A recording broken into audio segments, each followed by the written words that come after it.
Next time you're in your senior leadership meeting, ask everybody to take out a piece of paper and ask them to write down the purpose of the organization, of the company.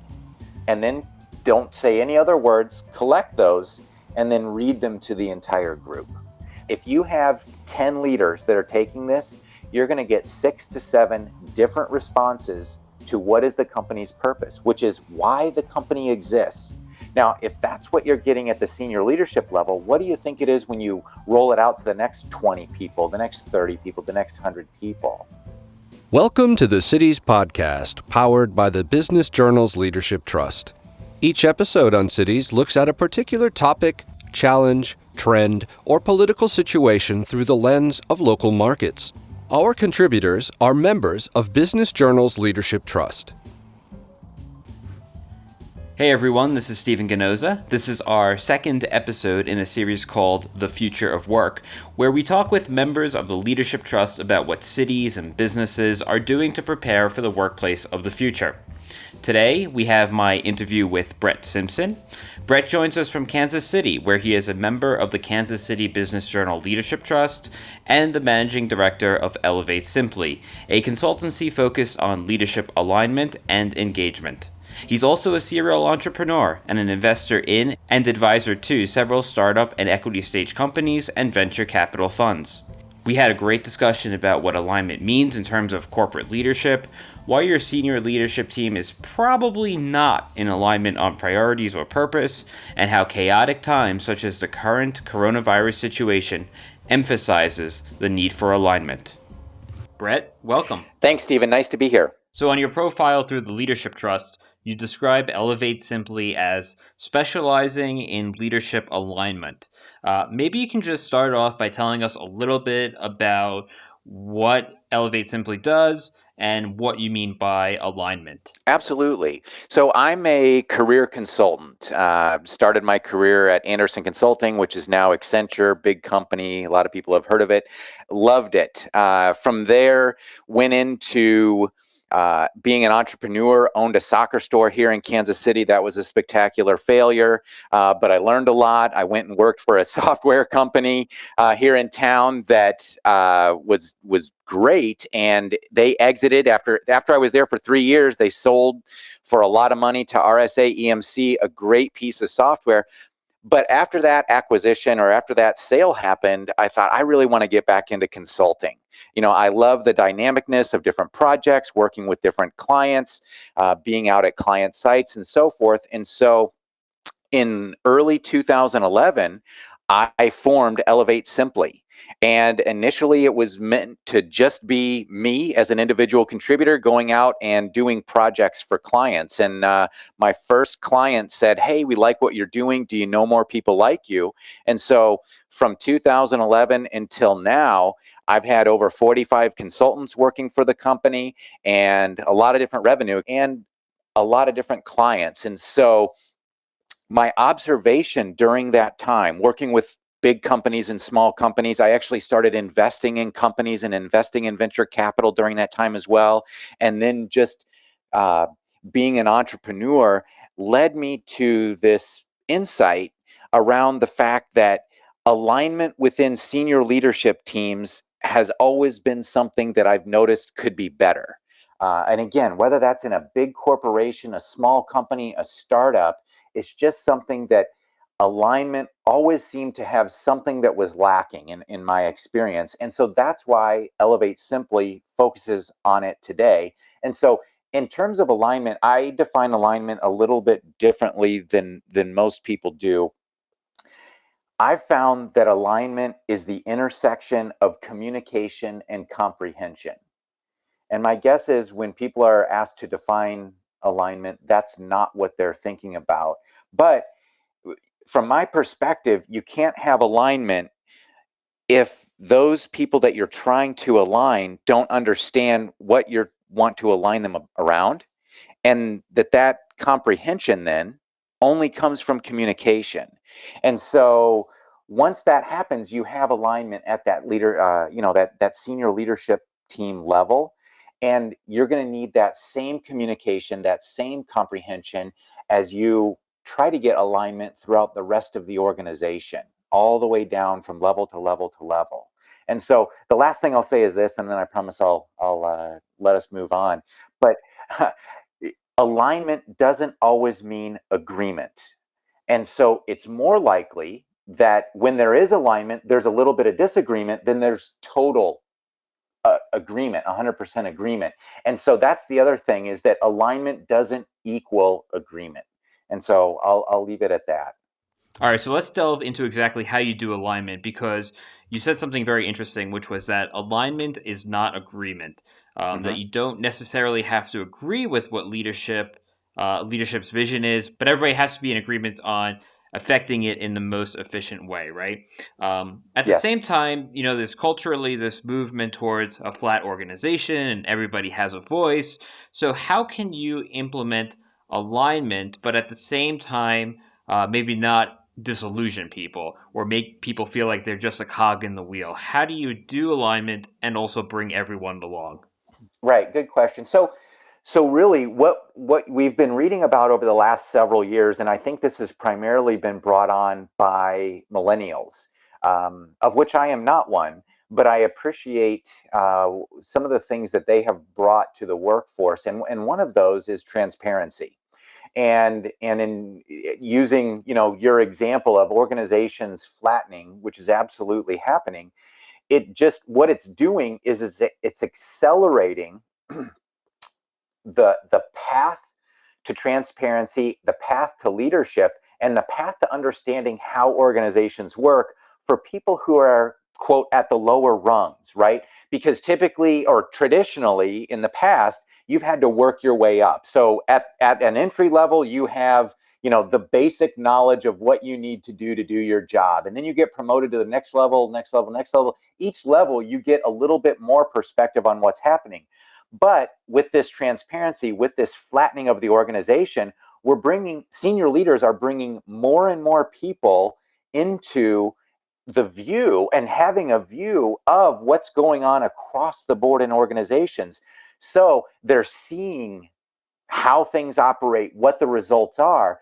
The best way to ensure that that doesn't cause panic or discord is to make sure that everybody's aligned in understanding why things are the way they are, how they got to be that way when possible. And I'm not saying that we're opening up every decision to be a democratic process to every single employee in every organization. I'm not advocating or saying that at all. But what I'm saying is the dynamics of organizations are changing, and getting alignment is more than just doing it now at the senior leadership level. I'll give you an example of one of the clients that I worked with. So I was working with a company that is a startup. They had about $45 million in venture capital, if you can call that a startup. And they had 20 people go through this tool that we've created called Alignwell. I'll get to that in a second. But basically, they had 6 of the C-level folks participate in this assessment that we did, and then 14 of their next level of management. And that was everything from SVP, EVP, down to the director level in title. And I really don't care about titles at this point. The point is, who are the leaders in the organization that we want the initial perspective from? And so it was very interesting to see the differences between the C-suite folks and how they answered these 34 questions, and how that next level layer of management answered these 34 questions. I could see and work with the CEO and the chief strategy officer in this case, and we talked about the alignment within the C-suite, the alignment within that next level of management, and then the alignment between those two groups. And so it was very, very interesting. Now, one of the exercises I like to do before we even dive into this tool we have called Alignwell, and you had said, hey, what are the steps an organization can take? One of the questions I like to ask CEOs when I'm talking to them, or presidents, whatever the title is of the senior leader, is to say, hey, next time you're in your senior leadership meeting, with your cabinet, with whatever you call your top group of folks, ask everybody to take out a piece of paper and ask them to write down the purpose of the organization, of the company, and then don't say any other words. Collect those and then read them to the entire group. My bet is this, and this is based on my experience working with companies as long as I've worked with them, especially with this tool, is that if you have 10 leaders that are taking this, you're going to get 6 to 7 different responses to what is the company's purpose, which is why the company exists. Now, if that's what you're getting at the senior leadership level, what do you think it is when you roll it out to the next 20 people, the next 30 people, the next 100 people? And so that's one of the fun little steps I like to do where I'm not even involved. I'm just saying, hey, go try this and just tell, then it's like, hey, if you're not getting what you want to get or what you expected, come talk to me about Align Well. So you do that exercise with senior leadership to prove that, hey, even at the top, you guys are not on the same page. Oh, yeah, absolutely. Absolutely. And the second question that I tell them to ask is, okay, after you ask your leadership team, what is the purpose of the company? Have them write down the top 3 priorities of the company. And Stephen, I'm serious here. I've done this with many, many companies, and this is part of the AlignWell tool as well. Okay, so that's why I can speak definitively to some actual data. Is that sometimes CEOs will come back and tell me, "Oh yeah, Brett, you were right. We just we were all over the board when it comes to this." But those questions are also within this tool, and we have a little different spin on them. But the point is to say, okay, if you're not in agreement on purpose and you're not in agreement on priorities, how are you getting anything done? And so that's when we direct, obviously, the intent here is to say, hey, you know what? We can help you with that. That's what our AlignWell tool was built to do. It was built to give the CEO, the C-suite, insight into strategic alignment and then alignment in other functional areas within the organization. We can do it in 30 minutes anonymously.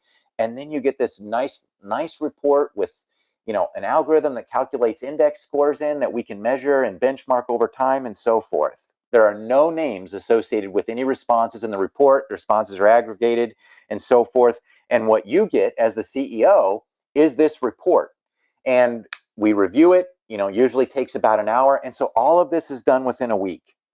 And one of the things that we're doing now, this is a little bit of a commercial, is in the last 4 weeks, obviously the world has changed significantly.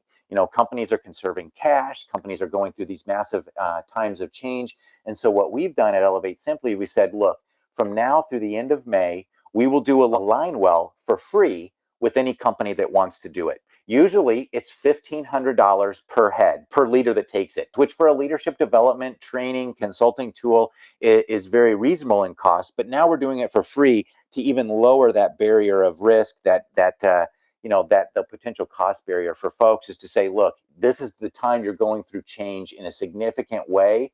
Let's make sure that you're aligned. Let's do it at no cost. And obviously for us, we're hoping that, hey, in 6 or 12 months, when we're out of this and the company wants to benchmark this again, that we engage again. Well, we definitely want to get into the coronavirus situation because workflows are just completely on their heads at the moment. But before you do that, let's just continue going through the process, right? So you give the CEO back this PDF or slide deck or whatever, and it says, "Hey, this is what we found." But it's survey data, so it's all going to be very much backwards looking. How then does the CEO action on this data? How do they do something with it? What happens after he or she gets that document? Your assertion there is absolutely correct. What we're talking about is, hey, what did they say? What did these executives say? Now, the questions, though, that they're being asked are not only reactive or retrospective, but they're forward looking as well in terms of what opportunities do we have? How do we mitigate these risks? And so there are actionable next steps that are built into this. The other thing, and this makes it equally as powerful, is now that I've done this with dozens of companies, I'm able to say, hey, these are the kinds of things that I'm seeing. This is where you guys are an outlier. This is where you have commonality with other companies, whether it's cross industry, within industry verticals, or whatever. And I'm able to offer solutions and observations on solutions and tactical next steps that I've seen other people, other companies take. So there is some of that knowledge capital that I'm able to inject into this process to say, hey, typically when we see this, this is what you can do about that. And but also try to frame it in the context of that organization, of that leadership team, of those executives. CEOs are in a lonely position. Everybody wants to talk to them, but it's a very lonely position in terms of the accountability and responsibility. And they also can't read minds. And so we've given this tool to do that for them, to give a little bit of mind reading out there with knowledge, obviously, of the executives that are taking the assessment. But what we do then is we say, okay, CEO, here's what the results are. Let's have a discussion about it. Let's be a coach. Let's be a sounding board.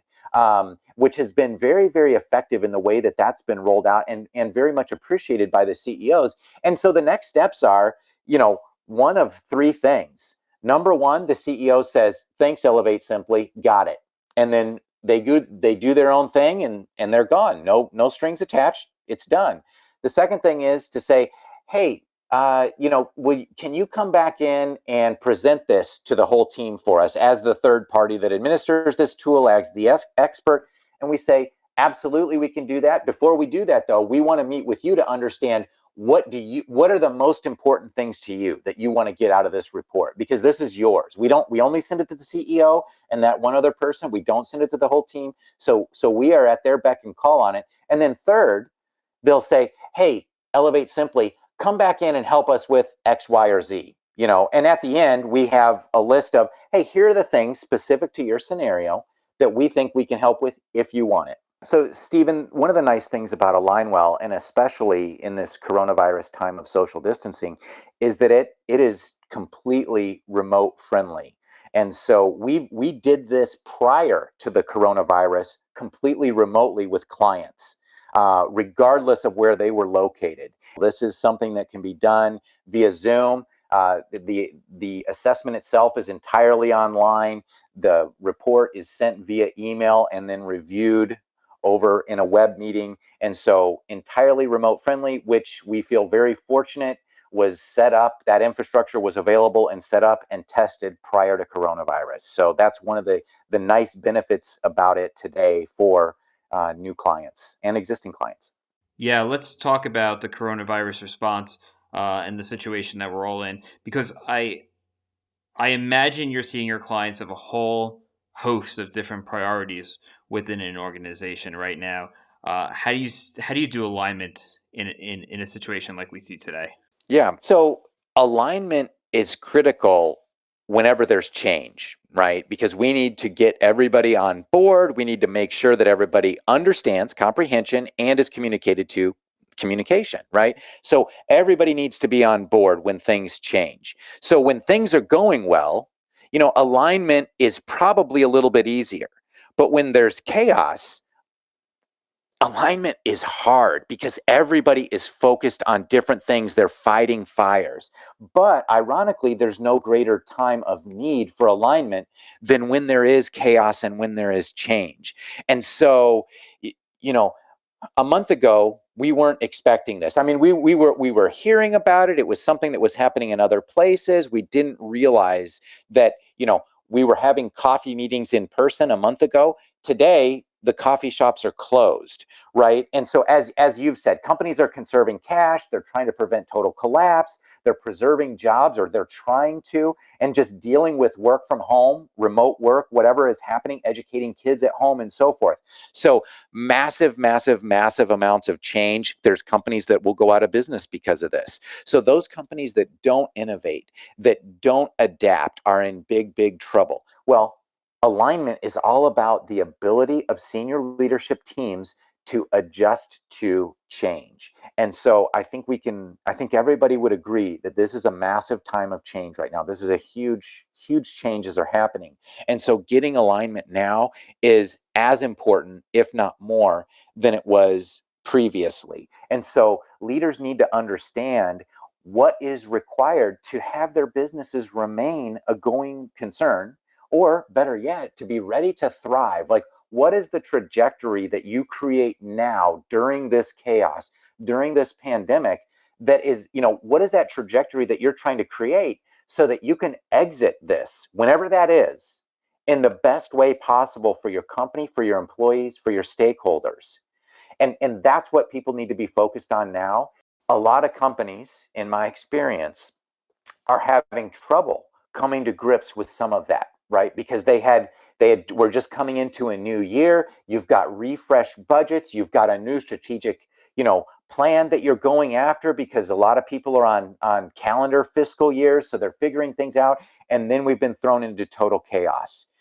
But it is one of those times where alignment is needed at least as much now as it ever has been among senior leadership teams in order to protect and kind of future proof their companies. And position yourself on the other side of this so that when this is all over and the economy opens up again, you can not only get back on your feet but thrive as well. Well, exactly. But even take companies like Zoom, which is not a client. I mean, I would love for them to be a client, but they are not a client. But talk about a company that is positioned well. Forget about all these, forget about this legal stuff that they're going through now. I believe they'll get through that. And it's understandable, the legal concerns, but it sounds like they're addressing it with regard to privacy and so forth. But they are positioned very, very well. I mean, we're all going to a world that they wanted to create, right? But even for them, look at the massive change that is happening.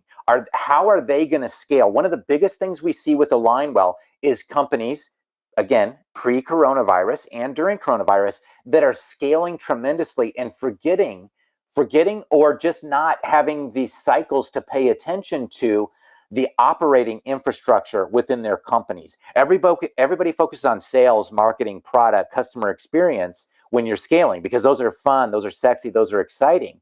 But what about that operational infrastructure, that business infrastructure, that leadership development, that data management and reporting, those kind of things that for a company like Zoom right now, which is, going to hit it out of the park because they happen to have a product that is crucial for these times, they are also experiencing massive change. So it's not just about companies that are in trouble.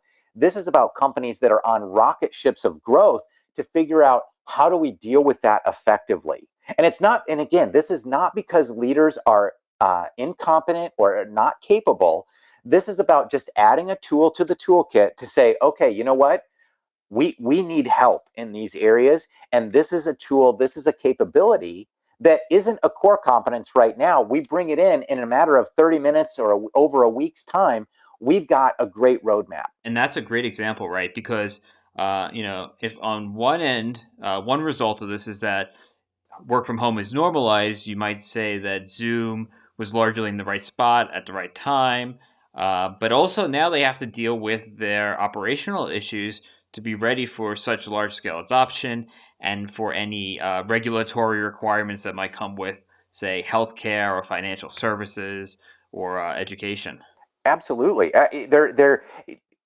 A lot of companies are struggling with, how does this change my world? I was talking to a CEO the other day of a company that does energy audits on energy invoices for corporations. And the CEO was sharing with me, he said, Brett, we were doing well before this because, of course, everybody wants to save money on their energy bills. There are frequently errors on energy bills that result in significant savings in ways to optimize your energy spend and so forth. But he said, and this was just last week, he said, over the last couple of weeks, we've had explosive growth in terms of the number of inbound calls that we've had without any sort of marketing, because companies need to conserve cash. They need to look for ways to save money. And so those companies who are able to handle that quote explosive growth, let alone the companies that are having to innovate just to survive, it's just companies are being hit in different ways with this coronavirus, with this, I don't know. I don't know if you would call it a natural disaster or not, but basically with this pandemic, they're being hit in different ways, having to adjust both on the negative and on the growth side. So it's just interesting. Now, what about locally? What are you seeing on the ground in Kansas City? Yeah, that's a good question. There's certainly fear, obviously, as there is nationwide, worldwide, and that's expected, that's understandable, that's rational. But one of the things that I love about Kansas City and that I've seen is the flip side of that. And this is, we're seeing this in news articles, we're seeing this on TV, in the news and TV, is that there's a tremendous amount of hope there's a huge amount, a willingness to want to help others, and action being taken to support others as best as possible. And that's to help businesses, it's to help individuals, and so forth. And so I think it's presenting unique opportunities to be able to do that. People want to help, and I think there is a struggle to find out, how can I help? But what I've noticed in Kansas City, and what I've always appreciated about it, is this willingness and this desire to, even in times like this, to reach out and help and want to be a part of something. And so I'm noticing that on the calls that I'm in as well. And I'm on more calls than ever now with groups. And there's this supportive mindset that is out there, more than just, hey, let's connect and figure out how we can help each other grow our businesses.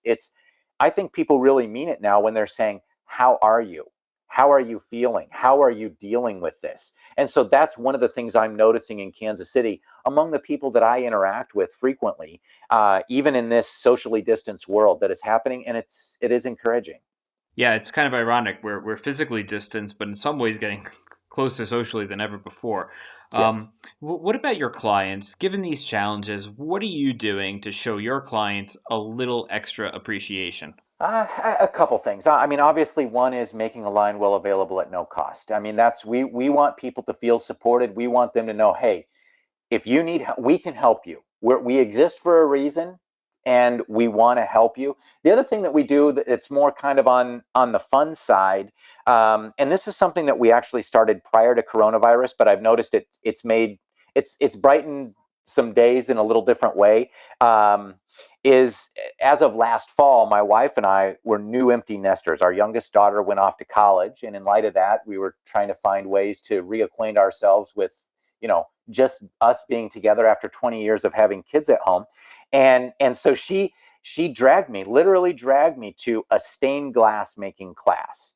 And it just so happened that I developed a real affinity for stained glass pieces. And so we've got several around our house. But one of the things I started doing was started making stained glass pieces of my clients' logos. And they're not big. They're usually no bigger than an 8.5 by 11 piece of paper, but it's stained glass. And so I don't tell the clients beforehand that this is coming. And whether I actually show up in person to them and travel to them, or and let me digress for a second. One of the nice things about Alignwell, even before coronavirus, when I meet with CEOs over Zoom or over whatever capability we're meeting on, I physically hold up the stained glass, logo, and show them and say, hey, I'm going to ship this to you. And they're just thrilled with it. So the reaction, it's been really fun, because one, they're surprised. They've never received something like that before. It's a very unique gift. And usually what I get is, oh my gosh, how long did this take you? I'm going to show everybody in the office, or, I'm going to post this on social media, whatever it is. And so that's just been, I've enjoyed that, because one, it's a hobby that I enjoy. I can, I tag it along to the kind of the work that I do. And it's just a unique gift that people seem to appreciate. Well, Brett, thank you so much for the discussion today. This was really great. I'm glad we had time to have this chat. Stephen, thank you so much for having me. I really appreciate it, and I'm glad we were able to do this. Thank you. Yeah, so everyone, be sure to check out Elevate Simply, especially now that they're offering the assessment for free during this pandemic. And given the chaotic situation we all find ourselves in, I'm sure many business leaders would benefit from a checkup on making sure that everybody's on the same page in terms of mission and priority. So be sure to check that out. And Brett, thank you so much again for your time today. Thanks, Stephen. Appreciate it. Have a great day. Having alignment is one thing, but making sure your people are in physical spaces optimized to execute on that mission and those objectives requires the right workspace. For me, workspace, and when we're talking about it in a holistic approach, we are talking about an employee or C-suite person, so their physical space that they sit and work at every day. So whether it's a desk, private office, workstation, whatever that looks like for them. When we're looking and working with people in terms of workspace, we are looking at every square inch of that building. Check out our episode with Courtney Bradley, where she discusses the importance of optimizing your workspace. Well, that's all we have for today. As always, thank you for listening, and we'll see you on the next episode. This has been the Cities Podcast, powered by the Business Journal's Leadership Trust. Please be sure to subscribe to us on iTunes, Spotify, or wherever you get your podcasts. If you're a member of a Business Journal's Leadership Trust and would like to participate in our podcast series, please email your member concierge. If you're interested in joining a Business Journal's Leadership Trust, learn more at trust.bizjournals.com.